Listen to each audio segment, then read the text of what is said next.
But it's when it turns to a kind of aggressive narrative and an accusatory narrative, when you start to accuse the British of doing this or that, then I think it becomes negative and counterproductive and almost inevitably, almost always historically inaccurate.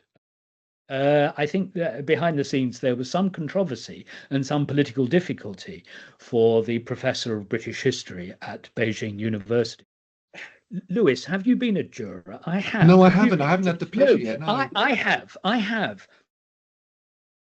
Professor Lawrence Goldman, thank you so much for finding some time today to chat with me. Yeah, well, it's my pleasure. And thank you very much for inviting me, Lewis. And good morning to all your students. I'm going to find out later on a bit more about where people can find more Lawrence Goldman online. But for the moment, I wanted to dive straight in. And if you could, Lawrence, could you tell us a little bit about your recent escapade with the BBC, where you and colleagues submitted a report to the BBC? I don't know whether it was made publicly available or not. But anyway, about concerns, growing concerns that you and others have had about the way they approach some of their history programmes. Yes, in fact, the report was put together at the end of 2022, so it's 3 years ago. And it was quite a simple report because History Reclaimed is a very small organization in some ways. We don't have lots of money. It was put together by one of the 40 odd historians who came together to found the organization in 2021, and a young researcher who offers his time, often gratis, to help us. And they looked at just 6 broadcasts, 4 history documentaries of different sorts, and a couple of news items on news bulletins. And on that basis, and we're not saying it was in any way capacious, it doesn't cover all the BBC's history coverage, we wrote a little report and we sent it in. And actually, what it said was not particularly aggressive. We just said that we think you're getting some of the history wrong here. You're not perhaps using the experts, the best people. You're certainly, it seemed to us, presenting history in a rather un-British or anti-British way. You're presenting it in a negative context. And we suggest that perhaps you get together a panel of historians, and we didn't say historians like us. We just said a panel of historians, who might be able to advise you a bit and help you do this better. And if I may explain, the thinking behind it was that 20, 25 years ago, about the time your students were born, I suspect, actually the BBC did history very well. And historians were delighted, not least because they were often on the box, but they were generally, I think, in awe of the way the BBC did it. They had a wonderful strand called Time Watch, and I'm sure your students can find that on the web. And every week or every month, they produced another history documentary, no particular agenda, just interesting historical topics. And they were often brilliant. And I used to use them in teaching my students, in fact. And our point really to the BBC has been all the way along, you used to do it so well. What's gone wrong? Why aren't you doing it as well as you used to do it? Now, let me just come back to the report. The BBC never replied to us, and we just thought it was lost, really, and that was life, and we moved on. But then last month, the Prescott report, which I'm sure your students have heard about, was leaked. This was a report by Michael Prescott, who was some sort of ethics or content advisor, I think quite high up in the BBC. And he wrote a report drawing attention to the splicing of Donald Trump's speeches on that famous day by the Capitol in 2020 or 2021, January 2021, and various other examples of bias in the BBC or failure to present the news or issues properly. And blow me, a page of that report was about us. And he said, well, he'd read our report and he thought it was reasonable and moderate and we were trying to help. And why hadn't the BBC replied to us? Which is how the issue suddenly came alive. And people who read that leaked Prescott dossier then contacted us and we found ourselves, in the news. I'm sad to say the BBC still hasn't been in touch, really, and it would have been nice if they had. But I presented as best I can. We wanted to help, and I really do want to emphasise that they used to do it better, and that's the concern, that the quality has diminished. So there were six programs. They were picked, six history programs. They were picked because you had specific concerns about them. Is it fair to say that there were a number of history programs recently produced by the BBC that you and your colleagues didn't have concerns about? Oh yes, I mean I wouldn't want for a moment to suggest that we have as it were long-standing concerns about everything. I think Radio 4, for example, has some famous series in talk radio which we would only encourage. I mean, I have myself appeared on In Our Time. I think it's 13 times with Melvyn Bragg. And I've been on, and so have my colleagues been on, several of them, The Long View with Jonathan Friedland, which compares an issue in the present with an issue in the past, and always uses contemporary sources. There are readings from interesting speeches or documents, and we very much support all of that. When Melvyn Bragg does it, again, there's no agenda. He just gets three people in a room and ask them to talk about often a historical subject. So we're not sort of at war with the BBC, and certainly not the radio. I think it's television, and it's come more recently. Perhaps because of the zeitgeist, and it's also come, I think, because of the use, and I have to be honest with you, it's of non-specialist celebrity presenters, who, I can see that they draw in an audience, and I'm sure they're doing their best. I'm not wanting to be unkind to people who are not dedicated historians. But the result is there's kind of slippage, and you're moving from a factual documentary to infotainment, you might say. And often there's a search for a message, and history frequently doesn't have a message. It's interesting in itself, but it can't easily be assimilated into a contemporary view. So that's our concern. And I, on top of that, I imagine, and we'll come to this in a moment, that one of your concerns is that the message or messages that are being conveyed are of a certain type. They're somewhat consistent and lean in a certain direction, and I think that's important as well. We'll come to that in a moment. I was listening to Chris Packham speaking the other day on a podcast, and Chris Packham, who used to do back in the day the Really Wild show, and more recently does, Autumn Watch, Spring Watch, Summer Watch, so forth. An excellent naturalist and very knowledgeable man who's worked a lot for the BBC. And he was talking about programs he does for the BBC, and his point of view is that their programs are very heavily fact-checked by external, in this case, scientists, typically biologists, ecologists, and so forth. And so one would imagine that if that is the process that is present at the BBC, that to some degree, regardless of who the presenter are, whether they're Melvyn Bragg, who is, I think, a historian of sorts and an expert. He read history in Oxford, yeah. He read history in Oxford. And maybe doesn't come with an agenda, if I can put it that way, or whether it's him or whether it's somebody who is a celebrity from another background who maybe does have an agenda, that ultimately that should be curtailed, and the final message of the documentary should be hewn in a way so that it is accurate, because there are these external reviewers who will criticize and request corrections to the material when they preview it, if indeed it is veering off in the wrong direction. Do you see what I mean? So I'm struggling to see how, if that is the case at the BBC, it can be producing documentaries which, as you say, I'm not saying you're wrong, but are producing documentaries with this angle. Well, I suppose the proviso is that it is fact-checked, and I'm not sure that it is. It's interesting what you say about science documentaries, and I suspect it's easier with science to do that. I think I'd say this in response. There is no essential truth to history. Nobody sets out writing history books thinking, I have the truth, and I will tell you what it is, and you will believe me. There are better and worse ways of presenting it.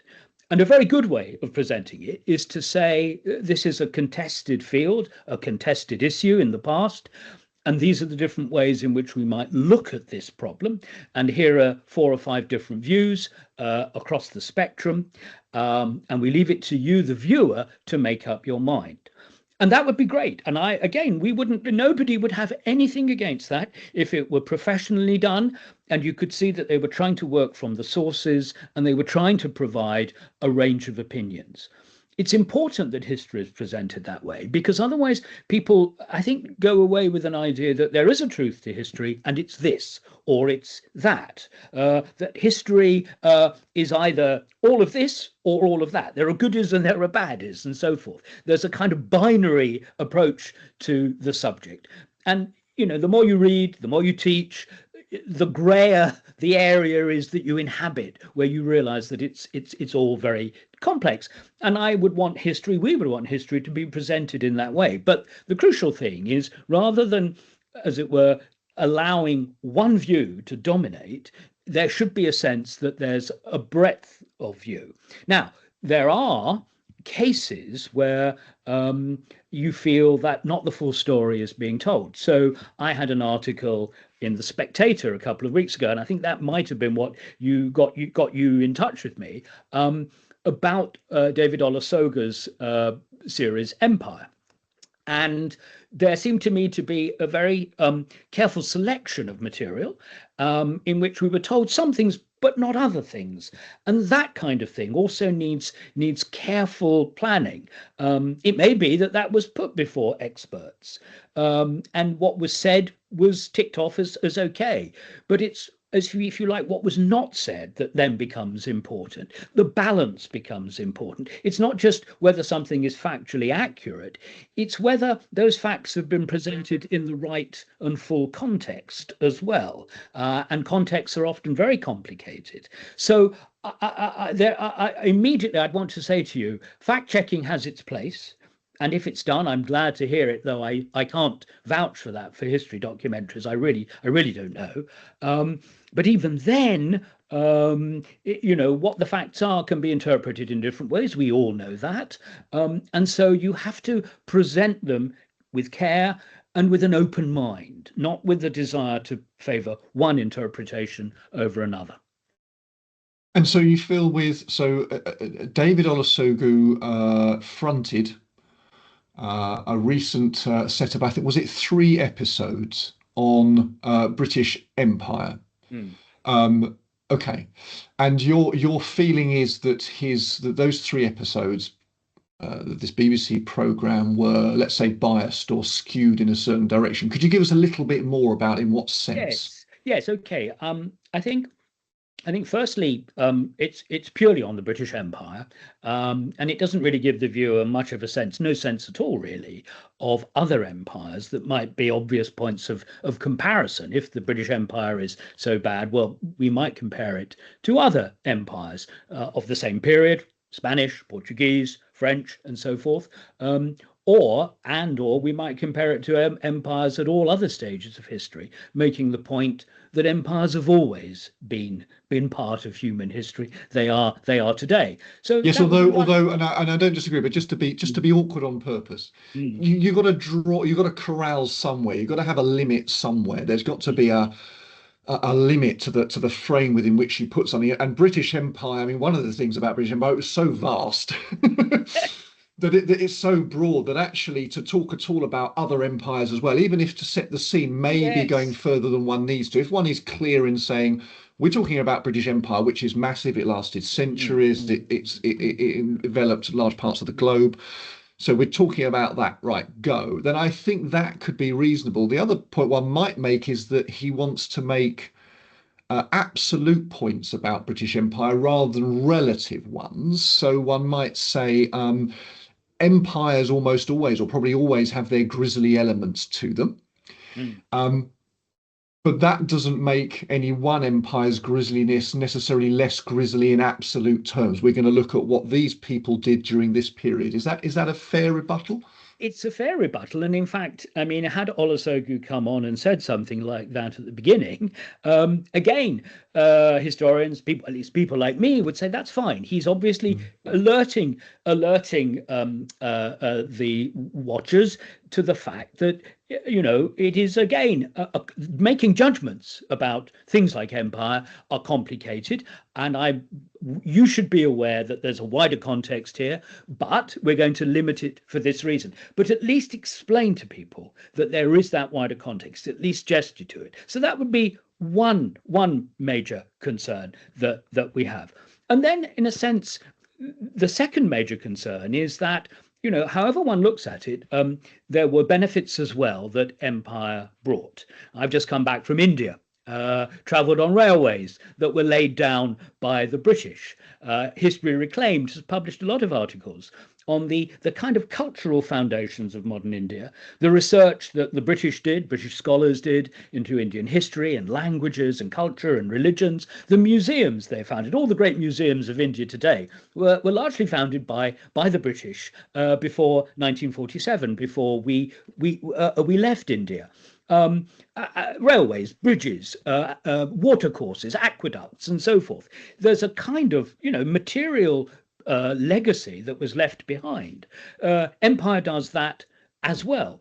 Empire is related, of course, to things like science, geography, exploration, and so forth. Mapping the world has been part and parcel of empire. Now, I'm not saying, you know, you have to spend vast quantities of time on this, but it would be helpful to make some of those points as well. And in the case of India, for example, I mean, the way Olusegun ended empire, he didn't really look forward. Nothing about the Commonwealth. And the British Empire is rather remarkable in actually having a Commonwealth, that family of nations, whatever it amounts to. It shows some willingness to try to maintain a cultural and a family of nations, a cultural legacy. But he didn't point to that, nor, for example, again, India is high in my mind because I've just come back to, you know, the example of the largest democracy in the world, which is governed largely on British principles, using British law and so forth and precedents. I mean, this is the other side of empire. And we're not asking for a rah-rah Union Jacks flying view of the thing, but we think there should be some sort of balance. Now, I could go on. You may want to ask me some more, but there are one or two things more about the program or the programs that worried us, particularly the last program where we were shown some vignettes of imperial history, but we weren't told the full story. And once you tell people the full story, well, they're then in command of the facts and they can make up their own minds. But Olusegun told two personal stories, really, which he was personally involved with, but he never explained to the audience what was really going on in both cases. One is about Canada, one is about Nigeria, where he had ancestors, and it was necessary, I think, to do it better. And there was no reason to keep back from the audience the full version of both stories. If anybody's interested, it's now on the History Reclaimed website. You can see what I wrote about it and you can understand what's at issue. Yeah, thank you for that. And the History Reclaimed website, which I discovered recently in looking into your good self, is a fantastic site. I mean, there's a huge amount of material there, from many very august historians. I mean, there's plenty of great reading over the Christmas period for people who are interested in these things. I do mean that. I presume in terms of just very briefly, so because I think this is a big one, where he's referring to ancestors from Nigeria. I presume the issue broadly there was about enslavement of Africans from that part of West Africa, and the fact that the British were very heavily involved, of course, in orchestrated enslavement of people from that part of Africa and moving them west to the Caribbean and North America. And I'm assuming, I could be wrong because I haven't seen these programs. I mean, I don't want to see them, No. But maybe I should see them. That what he missed out, I'm guessing here, am I guessing, or maybe I know, is that the British didn't go into deepest, darkest Africa, as it were, and capture these poor Africans and enslave them at that point. They were trading for these African slaves who had been enslaved by other Africans and were then working with Westerners, the British, a large part of it, also the Spanish and so forth. And so there's a big cog in the enslavement machine that's missed out by Olusoga, I think. In Yes, that, yes, the British were heavily involved, but there was this big part of the initial enslavement of those Africans in the first place. yes. Perhaps I just should explain the issue, and then we can talk about that broader question, which I think is very interesting. The issue, in fact, was much later. It was 1892, and it's a military expedition of the British north from Lagos, in which, it must be said, many hundreds of non-combatant civilians were killed. Um, and one of his ancestors was caught up with that, and I'm sure he would speak eloquently about his family history, and he did on camera. But what he didn't explain was the context. Why did the British send an expedition north of Lagos? And that's to do with free trade, in fact. One of the things the British were doing across West Africa in the 19th century was trying to replace the slave trade, which continued among African tribes long after we'd abolished slavery and were trying to stop it across the Atlantic in 1807 and beyond. There were African tribes doing this. And one of the things we tried to do was introduce what was known as legitimate trade. We traded with tribes. We wanted to encourage them to trade with each other, but not in humans, not in slaves. To cut a long story short, one particular tribe north of Lagos, about 50 or 60 miles north of Lagos, kept putting up barriers and extorting customs dues. So if you wanted to send your goods to Lagos, you suddenly found yourself with an armed band between you and the city, and they were extorting. And the British tried many times peacefully to stop this. They paid money to the African group concerned, but unfortunately always they went back to extortion effectively. So the British sent a military group, and unfortunately there was a lot of death. Now, Olusoga was quite right to ask the question about the numbers who died. It's not quite what he did, but it's undoubtedly the case. I mean, there is a moral balancing act here, but he never explained the conflict that his ancestor was part of. He never explained the point about trade. He never explained why the British sent this armed column north and why it got into. And he never explained that actually there were 8,000 tribal fighters facing the British, but they were no match, unfortunately, for modern Western military technology.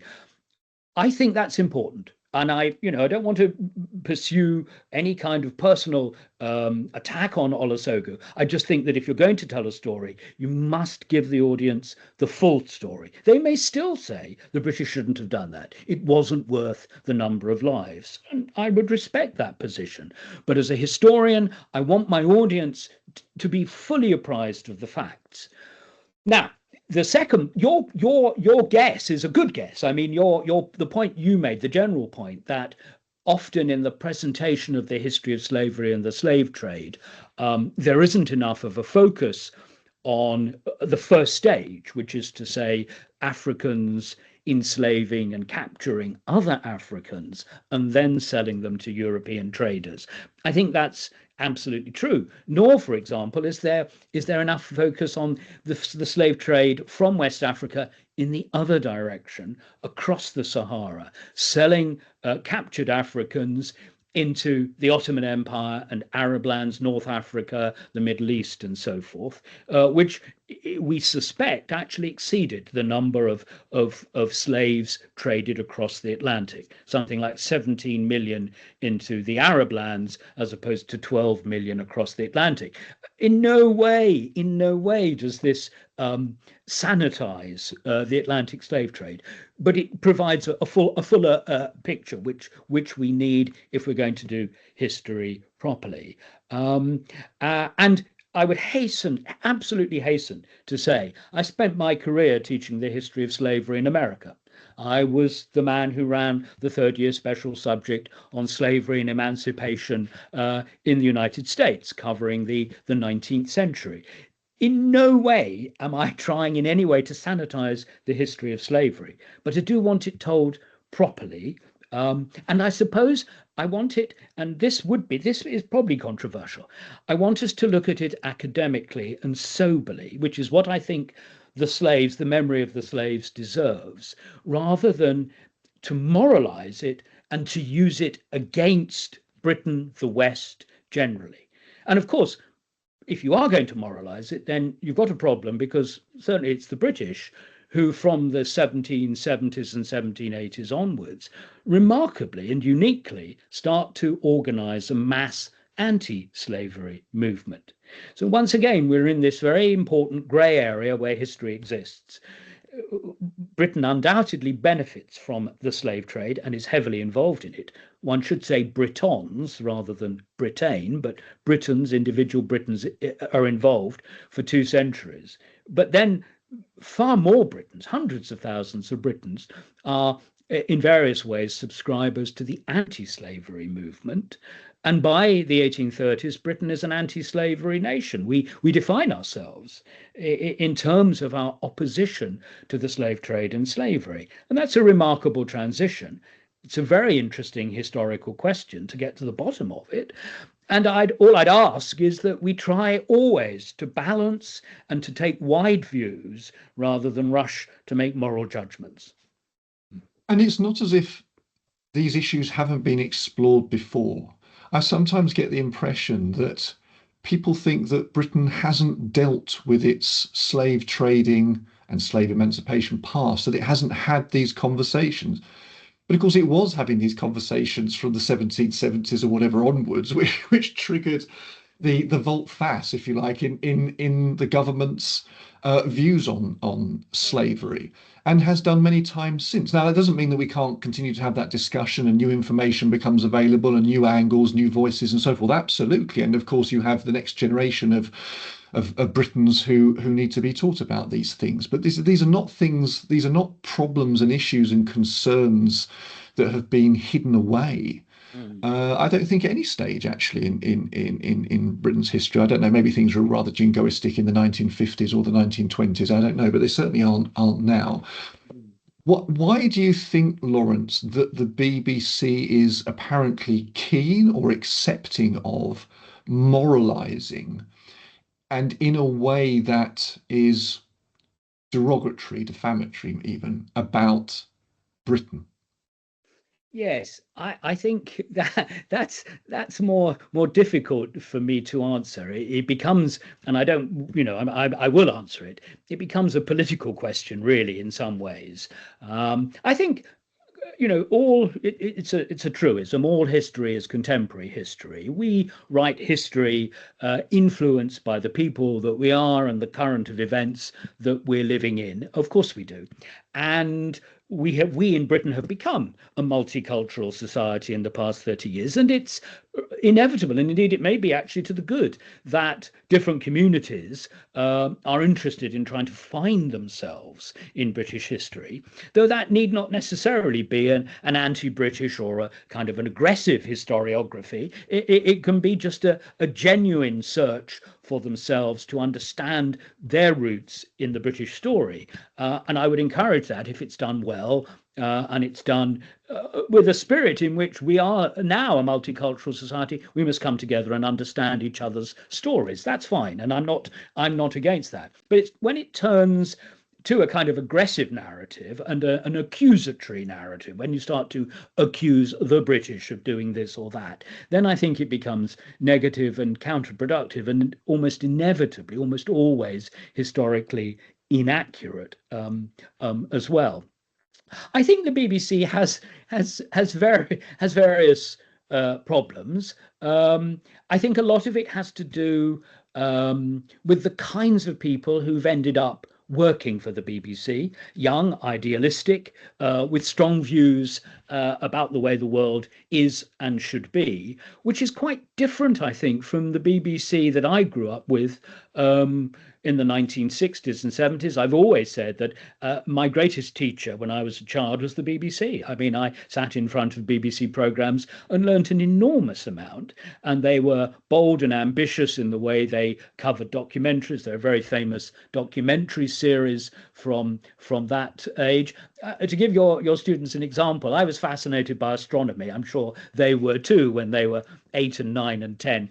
And I can remember two-hour blockbuster documentaries on BBC One between 8 p.m. and 10 p.m., where we were taken through the new science of astrophysics and the new remarkable discoveries of quasars and pulsars. I mean, it would never be primetime TV today, but it was then. People thought that TV should be educational, and the BBC did it brilliantly. And I think a number of things have come together. No doubt financial pressures and the need to maintain an audience. No doubt, I think, sometimes a misplaced sense that people can't cope with a full factual menu when I think they can. I've done a lot of adult education, a lot of going out and spreading the historical word through organizations like the Workers' Educational Association and others. And I've always found that if I pitch things just slightly above most people's knowledge and awareness, actually they like that and they grow and they climb towards it. And as a university teacher, I've always thought that's the best thing. So a number of issues, I think people aren't leaving their politics at the door when they go into the studio. That's a problem. I think the BBC misunderstands its role, which should be educative. And I think it has misunderstood where it should be pitching its programs, make people think and stretch to reach perhaps beyond their comfort zone. I mean, I agree. It's a little bit idealistic because I think someone at the BBC might say, we'd like to do that, but if we only get 10,000 viewers watching the programme, whereas the Netflix special whatever gets 10 million, we're done for. And so we might then speak to those 10,000 who watched the 2-hour astrophysics blockbuster special and loved it. And that's brilliant.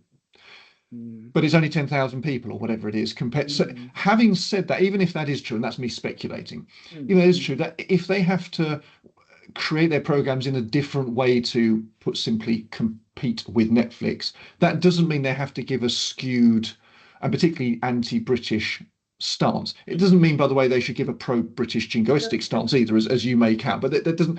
So there's slightly separate issues for me. That there's one about whether they should dumb down or not, what level they should set it at, whether they should have an ex-footballer fronting it or they should actually have the expert. All these sorts of things. That's separate to then the actual content in terms of whether it's moralistic, as you put it, whether there's an ideological bent underpinning it. They're two partly separate things. Look, one thing that concerns me about these sorts of programs, and I've pushed back a bit, but I broadly agree with your concerns, is that they do, to some degree, however much people are watching the BBC now, and some people are watching it a lot still, but it feeds into our society this idea that we should be embarrassed about our past and concerned if we see patterns of people who appear to be successful. So, for example, white men have often been the famous scientist. And we spoke about this extremely briefly just before we started the recording. I dug out from my shelf, I don't know how well that shows, Great Britons. And this is a book from, well, it's over 20 years ago. And it's a book that accompanied a BBC series in around the year 2000. It may have been for the millennium, maybe it was slightly after. And what you could do is members of the public, so each week or something like this, I don't remember the details, but it was nearly 25 years ago. Each week there'd be a programme showcasing some arguably Great Britons, right from Princess Diana to David Beckham to Isaac Newton, and obviously some of them more controversial as Great Britons and others, and some skew towards contemporary figures. And so, but of course, this created debate, and you'd learn about these figures, many of them historical, some of them contemporary, and then there'd be experts who'd be on panels taking chunks out of each other, arguing who was really the Great Britons, and then eventually the public voted, and the top 100 Britons were decided, based on the public votes. And there's 100 of them, and I won't find that page now. But the top 10 were then made into this book of history, and the number one was Winston Churchill. So the greatest Briton, according to Britons about 25 years ago, was Winston Churchill, and it includes names such as William Shakespeare. Oliver Cromwell, I thought, was a rather controversial one. Isaac Newton, Nelson, Eisenbach, Kingdom Brunel. Well, I'll go through them. Charles Darwin, John Lennon, Princess Diana. Oh, and last but certainly not least, Elizabeth I. Now, it's so sad. It occurs to me that I don't think we could have this program today. And tell me if you think I'm wrong on this, Lawrence. I don't think we could have this program today. And the main reason we couldn't have it, well, it's twofold. One, it would be seen as, I'll use the word again, jingoistic about how wonderful Britain is, right? Whereas 25 years ago, apparently this wasn't a problem. And in my view, neither should it be. And secondly, because the people producing the program would be constantly under great tension and stress for fear that the people who were voted for as being in the top 100 greatest Britons would be, wait for it, white and male, the majority of them. Now, there are obvious reasons for this, of course, but I don't think we as a society, can I go that far, could deal with this. What do you think? Yes. Well, I think yes, I'll have to explain something about my academic background quite soon, because that's the best way I can answer your point. I think it could be done, actually. I think it could be done, but again, it would need careful planning and careful explanation to an audience, which is to say, which is perhaps to ask what we mean by great. If we mean by achievement in scientific or technical or literary fields, then, the kinds of people who were voted for in your book 20 odd years ago would recur again. But if we were thinking of other kinds of categories, if you like, if we wanted to be representative, for example, then of course we would come up with rather a different set. We'd have women there, we'd have people of color there, we'd have a range of different religious denominations and so forth, and we would do that. We would do it in that way. So I suppose what we could do is say, well, look, great means this, but it can also mean that. We want great achievers, but we are also interested in people who are great in terms of representing the kinds of people they come from. So you would say, who were the great women in British history? People who represented womankind. You might go back to Florence Nightingale. You might add Queen Victoria. You might put in Millicent Garrett Fawcett, the great suffrage campaigner, and so forth. So, I mean, I think there are ways to do it. Now, let me just explain briefly. For 10 years, I was the general editor of the Dictionary of National Biography. This is the longest work in the English language, and it was entirely rewritten and published in 2004, about the time your book and the BBC did that series, and your book came from it. So we were very aware of that, actually.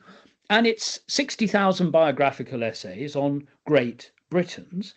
And those who get into that, those august pages, are those who achieve notability in their different areas: mathematicians, sports people, popular entertainers, Latin scholars, politicians, whatever it is, they go in. Now, it's not meant to be representative. That's the point. And we try to explain that. We're not trying to picture the whole population in British history, largely because you can't. Because women, of course, were oppressed and did not have the same rights as men until really the mid or late 19th century. And that was just the beginning of the process. And also because people of colour were a very small proportion of the population, really until the 1950s and the 1960s and so on.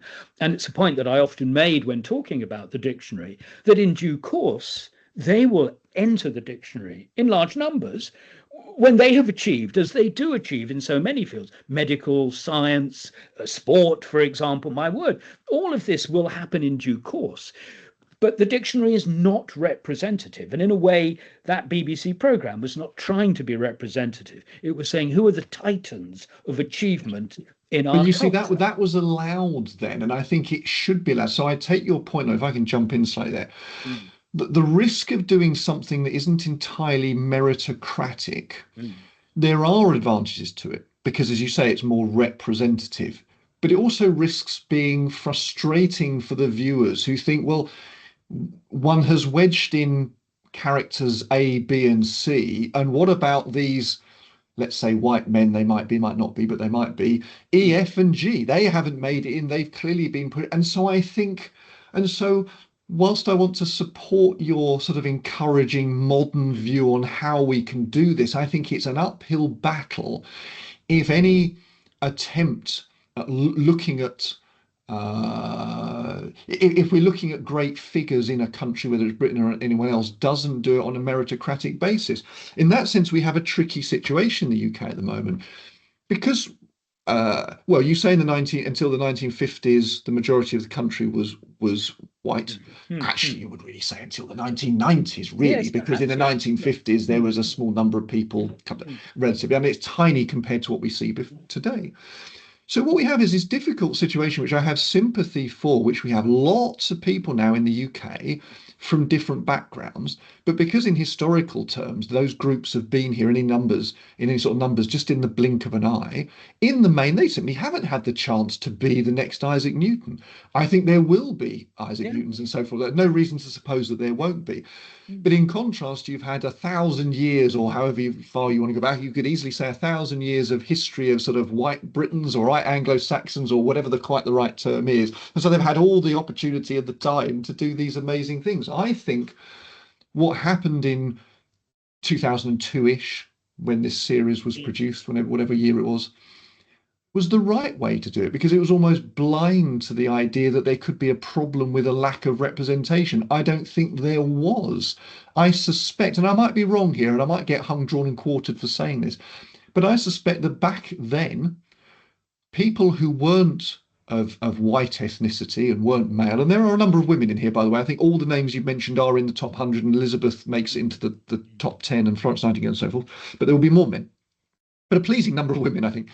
Mm. But anyway, people are not white. I don't think in the main they were looking at it and thinking, well, this is bad. I feel othered. I feel like I'm not part of this. Mm. It's that in the modern day now, in the last few years, we've encouraged people to believe that they're not part of the collective if they're of a different colour. Mm. But I think Yeah. that's our choice. Well, yes. I mean, I take your point. I'm not trying to make a political statement here. I think Mm-hmm. if we just come back to your, this issue, how would you do it today? I think what the BBC might do is a program, a series of programs on people of today, or people who've made the last half century, or something like that, and that would be obviously a much more diverse set of people, and it wouldn't need to, as it were, uh, impose quotas, the number of women or the number of people from this minority or that religion, because it's absolutely clear to everyone that we now are a society where achievement is possible for all groups in our society. And so you could do that, and you could say, look, this is the history of the last 50 years, or the history since the Second World War, whatever you wish, in the biographies of a whole range of very notable figures. And then the BBC could say, and what's our next series when we look back in history and think, who were the achievers then? And you would gently explain to people that, in a sense, you wouldn't need to explain it. They're not there because we were never, Yeah. with care and thought, you could do this kind of thing.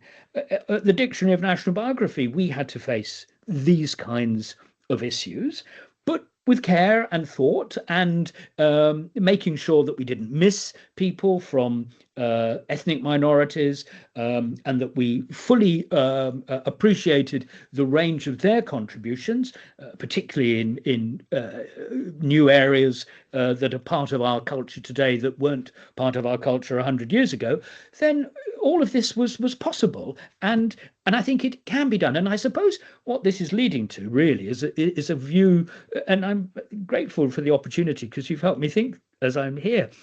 The BBC and perhaps our media generally lack ambition. They used to be prepared to experiment a bit, to do things that might bomb. You might only get 10,000 at a program for astrophysics.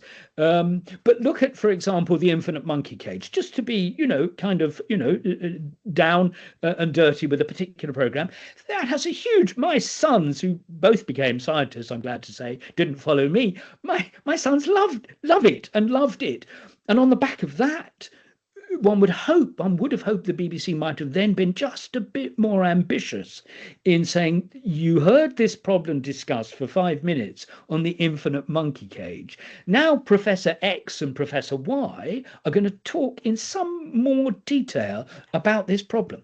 And I think there's been a failure of nerve, a failure of ambition, an underestimation of the desire for really good programming, which people used to look to the BBC to do.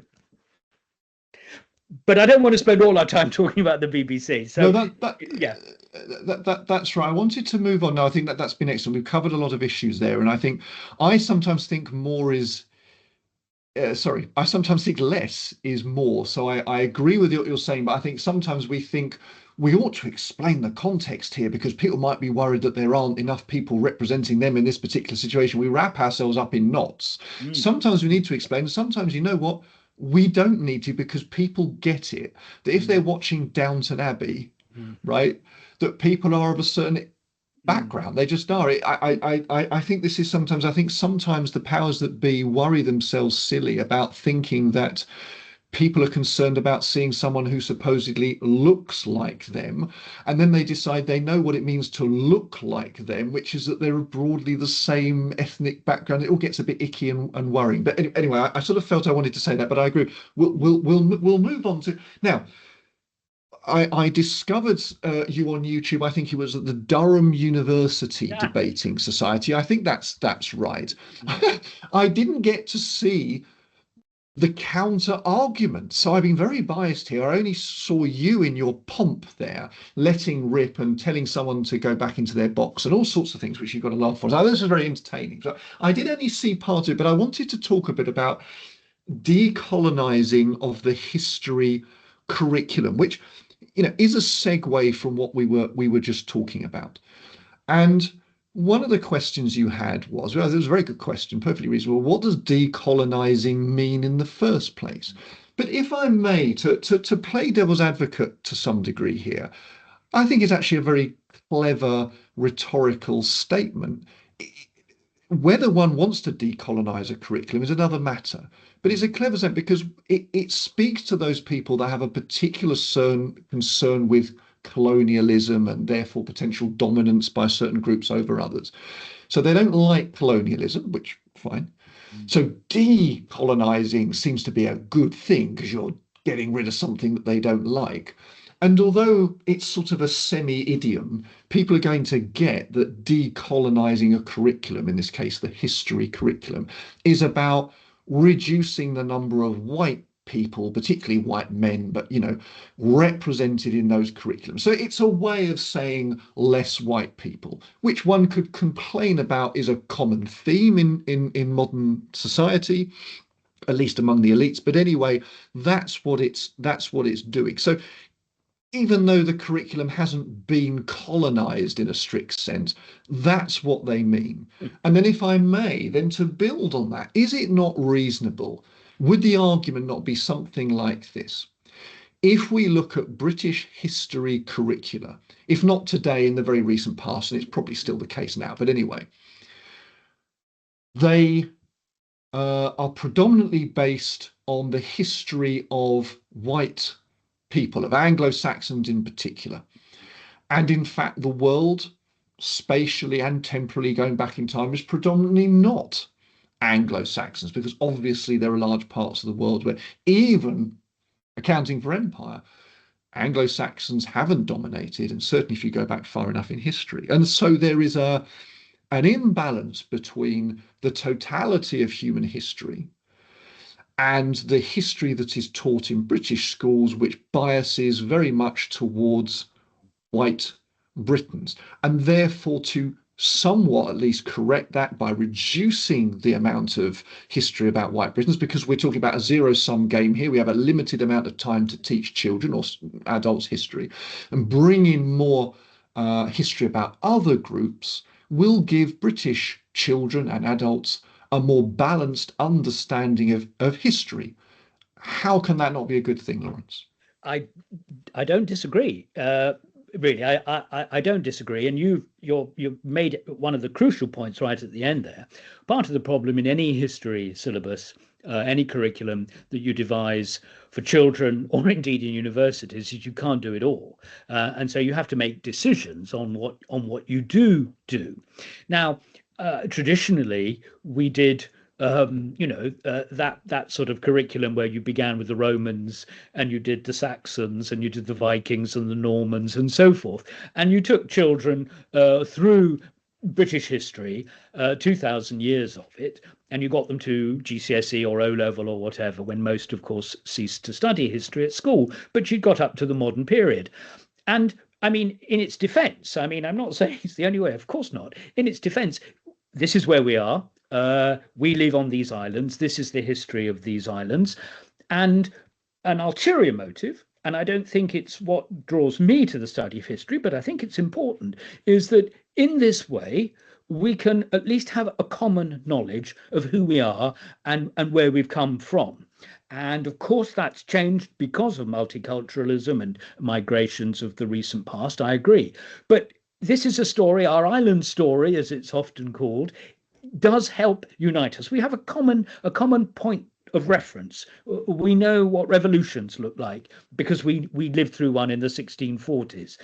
We know what monarchy looks like because we've had lots of different monarchs at different times, and that helps hold a nation together. So I think both pragmatically and perhaps for civic purposes, that traditional syllabus had much merit. Now, I have nothing, absolutely nothing against broadening the curriculum, except that whatever is done should be done well. And the problem, of course, if you start to teach children global history, is that there's a danger that it becomes very diluted and what they learn is very thin, rather than a kind of deeply researched and well thought through history. But I strongly support the idea that somewhere in the curriculum they should be learning about other places, and to some extent I'd say it doesn't really matter what other place it is as long as it's well done.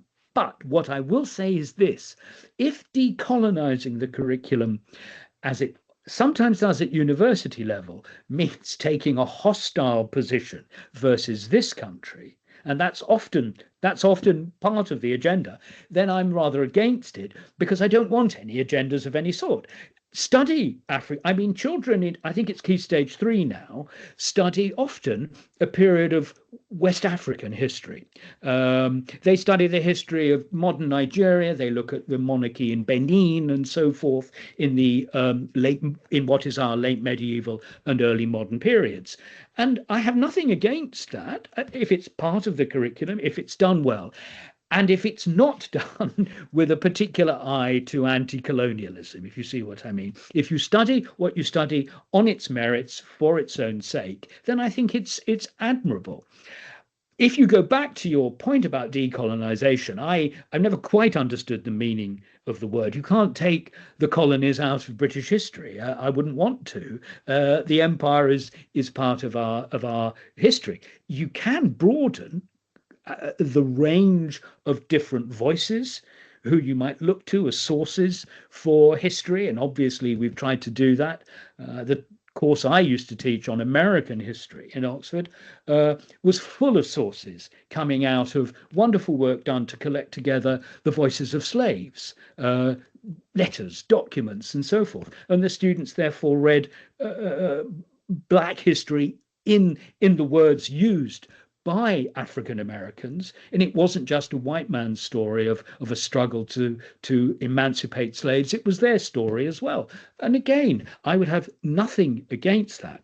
But what I am against is doing this not because it's educationally and pedagogically good, but because there's some sort of political agenda behind it. I stand before you this morning really trying to defend good academic history. Well done. And if it's well done, then I have no complaint at all. But if there's an agenda behind it, if we're decolonizing because we hate colonialism and we think the British have been far too self-satisfied about themselves and their history, then I'm against that, because we're beginning, if you like, to mix our own contemporary concerns with the study of the past, and we don't win in that process. No, absolutely. We also mix our history with that of the US. And I think a lot of people seem to think that what happens in the US therefore happened here, and in many respects, they're very different histories. There does seem to be this strange conflation. Right. But if I may say so, one of the things your students may find this interesting. I used to teach a lot of American history. I often had in my room for tutorials undergraduates who would get on their high horse when studying America and point the finger at a racist society and the hypocrisy of the founding fathers who created a republic apparently based upon equality, but nevertheless with 4 million black slaves by 1860. And I'd often say to them, I really did, I said, the only difference with the Americans from us is that they admit this and they have to live with the consequences every day, and their history is deeply bound up with slavery and its legacies.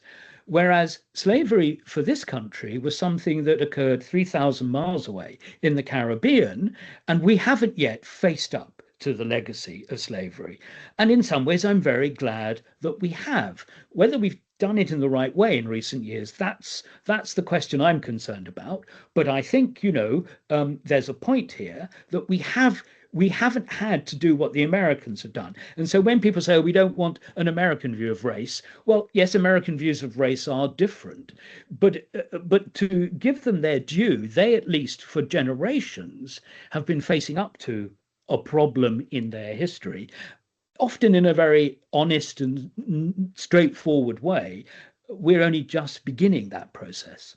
Well, that's interesting that you say it, Lawrence, because that's fine, but that contradicts a point I made earlier. Was I was arguing that we had to have done that in the past to stop the slave trade in the first place, and that since then, even during the Victorian era, and I looked into this a little bit, but I don't suggest that I definitely know the answer, that it's not that Britain has sidestepped an understanding of its enslavement history, that it's not something that has been brushed under the covers. But you're suggesting that you feel to some degree it has been?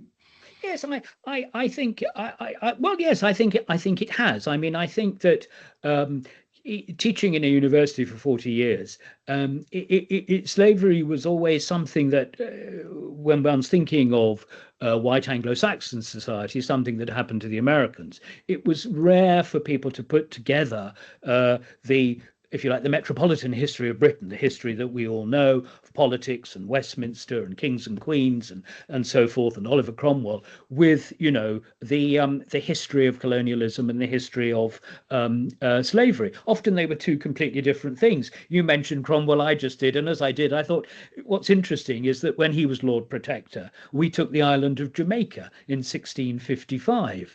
But most histories of the Civil War and the interregnum, 1640 to 1660, where there's wonderful historical research, would rarely focus on that. They're much more interested in how you govern Britain and religious liberty and so forth in a period after a monarchy has been removed. So I mean, I when you said that, I was thinking, actually, I'm not sure I agree with Lewis here. I mean, I think those who say, I'm not saying we've deliberately neglected it, and I certainly don't hold with the view that what we've done is turn the history of slavery into the history of anti-slavery, because we're proud of anti-slavery, and so we focus on Wilberforce and Clarkson and the Clapham Saints who ended slavery, but we forget about the slave traders. I don't think that's true either.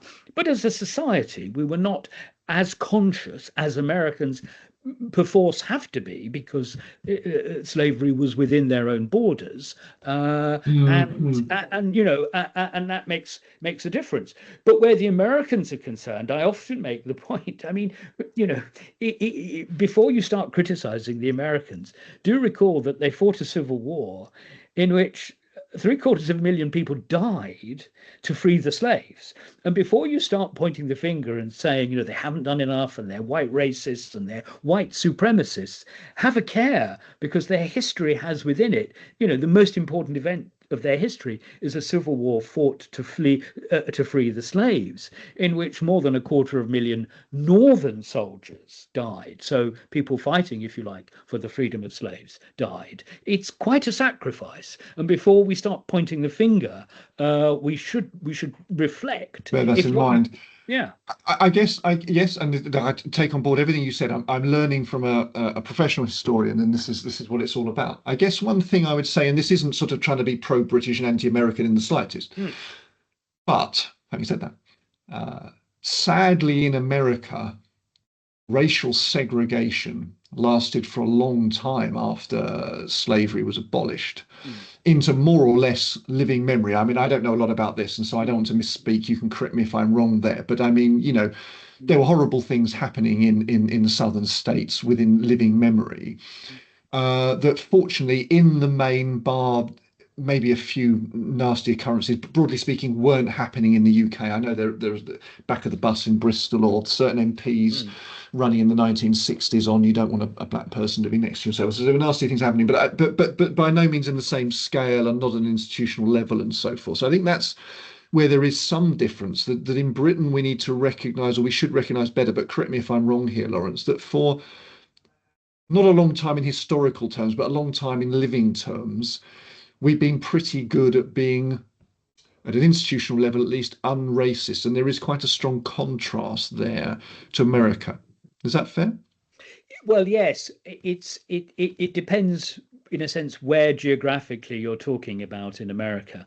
I've spent a lot of my time, in fact, just a couple of weeks ago, I was giving to the Hertfordshire branch of the Historical Association a lecture on Reconstruction. That's what happened after the Civil War. And, I could bore your students with, complex discussions of why the Civil War did not result in an equal society where racism was vanquished, as it were, after 1865. But what one can say is that in the North, in the Free States, there was a very large body of people who supported not only the end of slavery, but the end of segregation and so forth. And ultimately, they and theirs were more successful and triumphed, but as you say, only in living memory, over southern states where unfortunately the legacy of slavery and racism persisted. So although we say America, we would need to be rather specific as to who we meant. And then we'd go into the weeds of how complicated under the American Constitution it can be to reform people's behaviors and policies and laws and so forth. So, I mean, no historical situation is the same. Our situation is quite different from the American.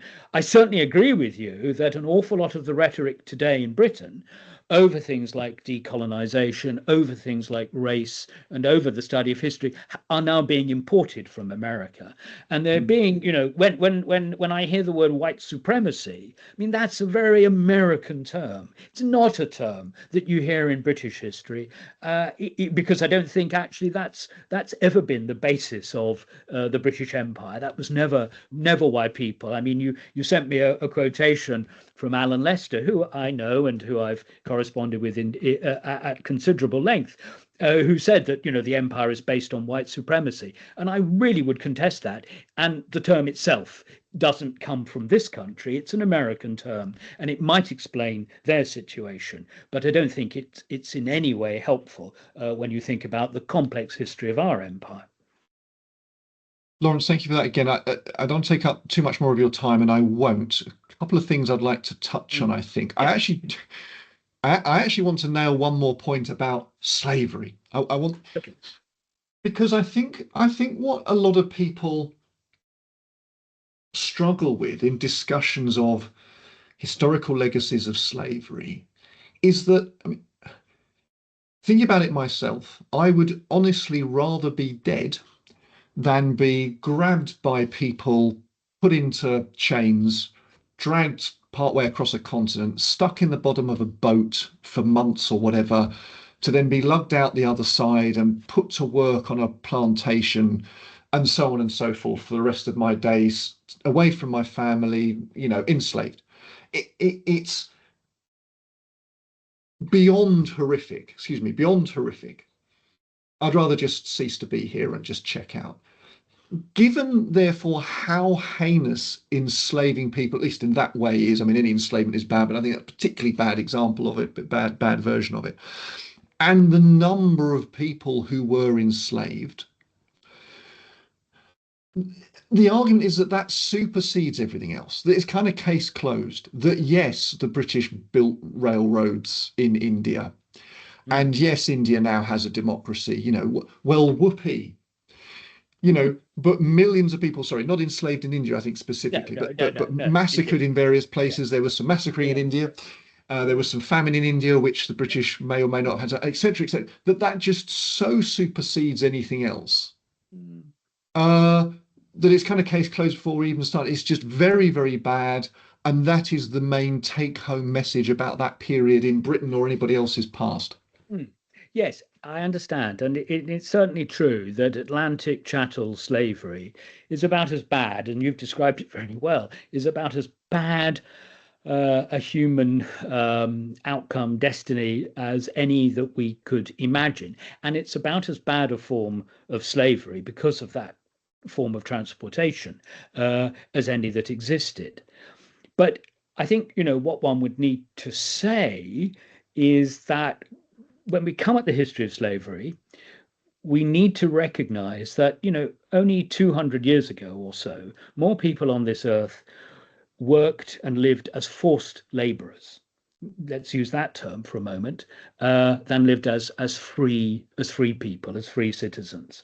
If you think about the world in 1800 or 1820s, not only do you have chattel slavery in the Americas, north and south, of course, in the Spanish and Portuguese empires to the south, as well as the British and French empires in the Caribbean and the American slaveholders in the south there. But also, you have millions of serfs in Eastern Europe. Prussia, Austria, and Russia are serf holding societies. Remember that the Americans in 1865 free 4 million black slaves in the South.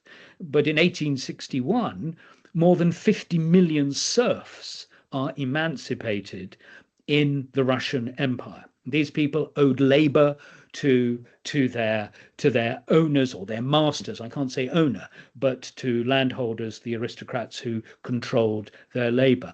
And then there's slavery in Africa, and as we've said, in the Middle East. So, I mean, in a way, what one would say is, I'd rather be dead than be a slave. Well, the problem is, if you'd lived at that period, if you'd had, as it were, the ability to look across the globe, you'd have seen that there are slaves everywhere. We know that North American, Native American tribes kept slaves. We know many indigenous peoples kept slaves. And there's a simple reason for it. I mean, just before we go any further, without modern technology, working the land, which is what everybody has to do, is incredibly hard work. And so you enslave people to do it for you because of its nature. So that would be the first thing to say. But I would agree with you that Atlantic chattel slavery is a particularly awful, awful example of it. But if you say, there's a kind of special responsibility that we must recognize in this case, I think I'd ask who the we is. I got involved in a correspondence in the Times Literary Supplement with an old friend of mine who takes different views, Professor at King's Richard Drayton, recently. And what I picked up in something he wrote was the idea that everyone in 18th century Britain was responsible. And I do reject that, because the vast majority of people in 18th century England were, in fact, agricultural labourers who had no vote. They were not enfranchised. They weren't citizens in any modern sense that we are. They had no control over these things. And the slave traders who came out of Bristol and Liverpool and so forth, they are, a group, wealthy, making a lot of money, but they're quite small. Now there is state involvement in this. Charles II sets up the Royal African Company, and so one can't get away from the fact that monarchy, and we might say the upper reaches of British society at a certain point, is involved. But so many families are not involved. There are so many people in Britain who really have no connection to slavery that it becomes difficult to say we. Who are we? And certainly my ancestors were not even in Britain in the 18th century. They only came 100, 150 years ago to this country. There are millions of people like that. I think, before we start saying we the British, we really do have to say, well, actually, no, most of us have no connection with this at all. And we need, therefore, to dial down the kind of anger and the emotion and begin to treat this, like many other tragedies in history, as something that went on which we don't approve of, but which we are not responsible for. And we need to not change the narrative, but change our approach to this, because I don't want to get into reparations, and you haven't asked me about that. But it's part of history, and it needs dispassionate, sober analysis. The sort of rhetorical finger jabbing that goes on, the British were responsible. Well, I'm not sure that they were really. You're dealing with a society where you really cannot talk about general responsibility, political responsibility, moral responsibility. Most people were not citizens in that sense. One last brief topic, one for the day, for a present issue of trial by jury in the UK. I don't know if this element of history is within your purview, Lawrence, but you may have something to say about it. So the government are floating the idea that, I think the main reason is because there is such a backlog within the judiciary system. There's so many court cases to be held, and people who've done heinous crimes or been accused, of heinous crimes won't stand before a court for many, many months, if not years, which isn't really a viable long-term situation to be in. And one possibility to increase the rate that these people could be processed, if I could put it that way, is to reduce the number of trials that involve a jury. So reduce the frequency of trial by jury and replace that with only judges. And I stress that the floated idea is 3 judges, which I think is very different to 1 judge for fairly obvious reasons. And there's a lot of concern already about this, because some would argue that this treads on very fundamental, well, I would say human rights, you could say British-based rights that go all the way back to the Magna Carta, which is an extremely ancient document that many Brits are very proud of. And, well, I'll perhaps let you pick up the story there, because I'll mangle it. But I'm interested briefly in your views on this trade-off between maintaining deeply embedded institutions of liberty in this country versus pragmatism and recognizing updated ideas that will presumably judges are very well positioned to judge cases. What say you? You want to say me? It's very interesting. Well, just to perhaps give a nice little story to this. In 2015, so on the 800th anniversary of Magna Carta, I was asked to recruit a group of British historians and go to Beijing University in Beijing, essentially to put on a conference for them on Magna Carta and its history and its subsequent influence. we thought at the time when we were sort of recruited that that was flying a bit close to the wind for the Chinese, and it was actually. I think that behind the scenes there was some controversy and some political difficulty for the professor of British history at Beijing University, a wonderful man called Cheng Dan. And we put this on, and it was a very fascinating event and rather moving in its way, because it's clear that the Chinese associate us with Magna Carta. We are the people of Magna Carta. We are the people of fundamental rights written down all those hundreds of years ago. Now, the historians around me, the medievalists, I'm not a medievalist, of course, poo-pooed that idea as us being a people of rights. But no, nonetheless, there are certain fundamental things, and one of them, of course, is trial by jury. I think it's Article 39 of Magna Carta, but whatever it is, it's very much kind of the British identity that we do it that way. Now, you asked me about my views, and I'm not sure my views are very important because I don't really count in these in this kind of argument. I would simply say to any lawyer or any minister, anybody in a position of authority who's got to involve himself in this question or herself in this question, I think I'd say to them, look, above all, what defines a successful legal system is that people should have faith in that system. And one of the things that trial by jury allows us to do is have faith, because the case is put before 12 good men and women, true, who come to some decision. And it's interesting, isn't it, that actually in our system, there's not normally a lot of kind of, how can one put it, recrimination after cases, because we rather take the view that, the full case has been put before the jury. The jury has, thought and taken in all the evidence and come to a decision. You can't question that. I mean, that's as good a procedure as can be. And so the whole legal and judicial system rather depends upon our confidence, and our confidence is reinforced by jury trial, by the existence of juries. So I would say you play with this at your peril, because if you get it wrong, people will cease to have confidence in the judicial system. I'm sure I'd much rather come before a jury if I'd done something wrong than a panel of three judges. Why? Because if I may, because are we not supposed to value expertise? I mean, famously, we've had enough of experts and all that sort of business, but nonetheless, you want a surgeon to undertake surgery on you. You want a pilot to fly the plane when you fly out to India and fly back.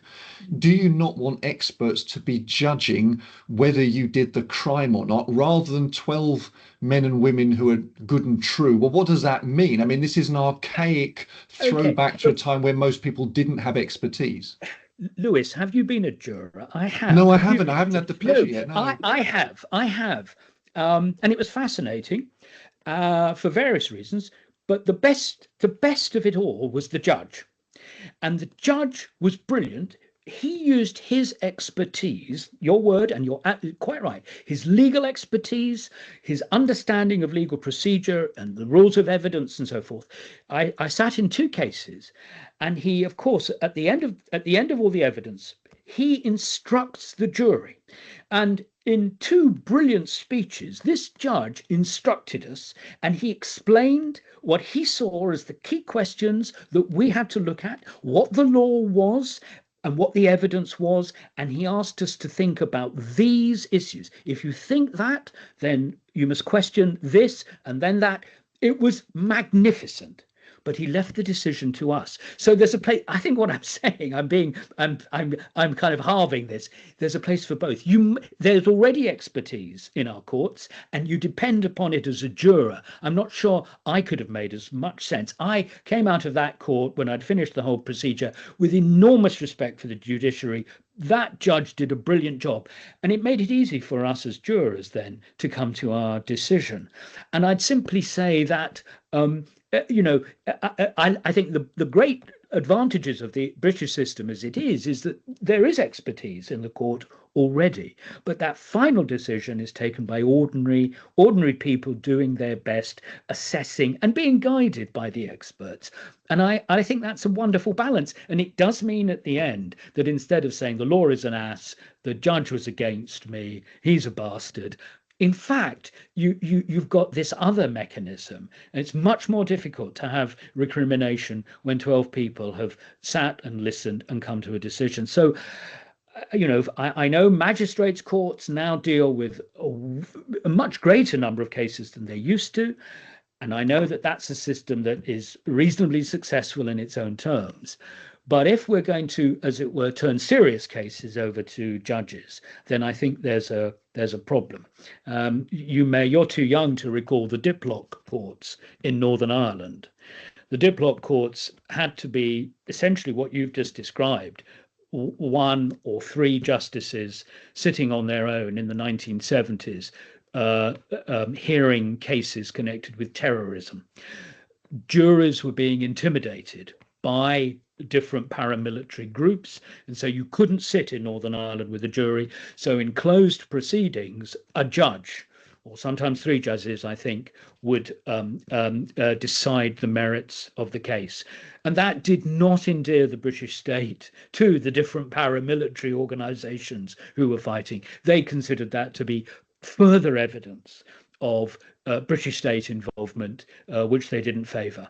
And if you want law to be seen, to be done, and justice to be executed, I use that word perhaps wrongly, in the best way, juries are really important because it gives legitimacy to the whole process. Yeah, wonderful. That's a very good point. Very well made, Lawrence, and a great way to finish this discussion. Thank you so much for your time. I've enjoyed listening to you and learning from you very, very much over the last, well over an hour. We have touched on this a few times, but I want to make sure that people know where they can find more Lawrence. I think the best thing is you can email me on my Oxford email address, lawrence.goldman@spc, St Peter's College, .ox.ac.uk. But if you look on I publish books mainly with Oxford University Press and Cambridge University Press. So if you go searching on their websites, just type in my name, various things will crop up. You'll see that most of the stuff I've done has been Victorian social and political history. That's me.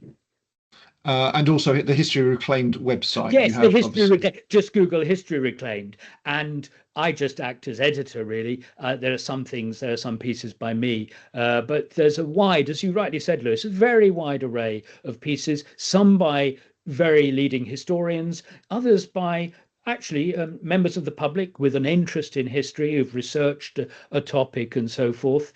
We're open to lots of different voices, and we're read not only by academics, mainly we're read, I think, by people who are just interested in history and want to extend their knowledge. Yeah. Excellent. Wonderful. Thank you very much again, Lawrence. Thank you. All the very best to you and your students. Thank you. Bye-bye.